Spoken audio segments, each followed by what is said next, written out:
আসসালামু আলাইকুম ওয়া রাহমাতুল্লাহি ওয়া বারাকাতুহু নাহমাদুহু ওয়া নুসাল্লি আলা রাসূলিহিল কারীম আম্মা বা'দ।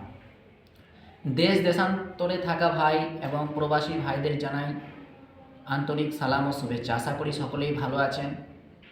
আজকে আমি আপনাদের সামনে আরও একটি গুরুত্বপূর্ণ মসলা নিয়ে হাজির হয়েছি। গ্রাম থেকে এক ভাই আমাকে জিজ্ঞেস করলেন যে আমাদের গ্রামে বৈদ্যুতিক তারে হুক করে মসজিদের ধান ঝরানো হয়, তো সেক্ষেত্রে তার হুকুম কী হবে? এটা কি আমাদের জন্য জায়েজ হবে? কেননা আমাদের নিয়েই তো সরকার। তো সেই ভাইকে বলি, বৈদ্যুতিক তারে হুক করে ধান ঝরানো এটা চুরির অন্তর্ভুক্ত হবে।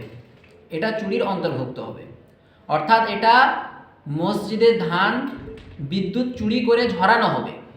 আর মসজিদের জন্য কোনো চুরির মাল লাগানো একেবারেই জায়েজ নাই।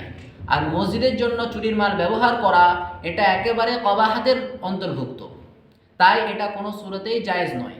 এবার যে বা যিনারা বলেন যে আমাদের নিয়ে সরকার, তো তাদের জন্য আমি বলি যে মসজিদের জন্য চুরি করা, মসজিদের জন্য বিদ্যুৎ চুরি করা আর কোরবানির সময় আল্লাহর জন্য গরু চুরি করে কোরবানি দেওয়া দুটোই সমান, এটা কোনো ক্ষেত্রেই জায়েজ নয়।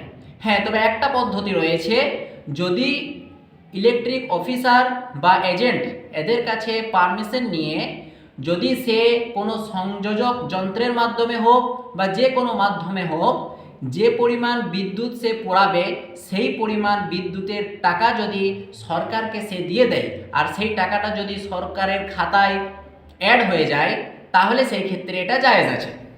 কিন্তু তার মানে এই নয় যে এজেন্টকে 500 টাকা দিয়ে দিলাম আর সে অনুমতি দিয়ে দিল, এটা জায়েজ নয়। এই বিদ্যুৎ যেটা হচ্ছে এটা এজেন্টের নয়, এটা সকলের। আর আপনি যদি কোথাও চুরি করেন তাহলে একজনের চুরি করবেন।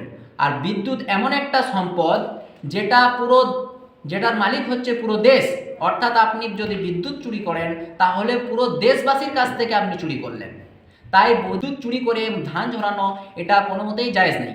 তবে মিশনের একজন শিক্ষক, খুব দক্ষতাপূর্ণ শিক্ষক, তিনি বলছিলেন বর্তমানে নাকি একটি প্যাকেজ হিসেবে চালু করা হয়েছে। প্যাকেজটা কীরকম, যে আমি 2 ঘন্টা ধান ঝরাবো, সেই 2 ঘন্টা অনুযায়ী আপনি কত টাকা হচ্ছে সেটা বলেন, সেটা আমি জমা দেবো এবং অনুমতি নিয়ে সেই 2 ঘন্টা আমি ধান ঝরিয়ে নেব, 2 ঘন্টা আমি বিদ্যুৎ ব্যবহার করব।